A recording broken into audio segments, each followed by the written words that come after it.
Pasiyentimizin gigiyenası, baxımı mənim xoşuma gəlmirdi. Şəkillərdən də görəcəksiniz. Dişlərimizə ortodontik müalicə müddətində normalda olandan 2 qat, 3 qat artıq daha çox təmiz baxmalıyıq, daha çox fikir verməliyik. Bu çox önəmli bir şərtdir. İşin başlanğıcında artıq təmizlik elətdirmişdik biz bir dəfə.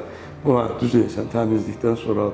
Amma yenə də yəni güvənmədim, braketlə heç cürə götürməzdim bu pasiyenti. Çünki o təmizliklə, o məsuliyyətlə biz bu qədər çətin işi heç cürə yekunlaya bilməzdik. Eyelinerlarından biraz yenə də işimizin axırına gəlib çıxa bildik. Xəstənin həyat rejiminə, təmizliyinə, tənbəldirsə, burada pasiyentdən, ortodontik müalicədə pasiyentdən çox ciddi məsuliyyət tələb olunur.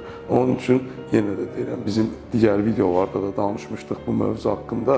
Mütləq analiz, xəstənin həyat rejimi düzgün şəkildə anamnez toplanmalıdır və seçiləcək yol xəstənin həyatına daha yaxın bir yol olmalıdır. Yəni biz əziyyət çəkməməliyik. Məsəl üçün bu pasiyentdə yenə deyirəm, braketləri seçsəydik, mən artıq pasiyenti görəndə bilirdim o. Braketləri seçsəydik biz işə inanmırdım tamamlayaq. Çünki eyelinerda belə mənə gigiyenası əziyyət verdi onun.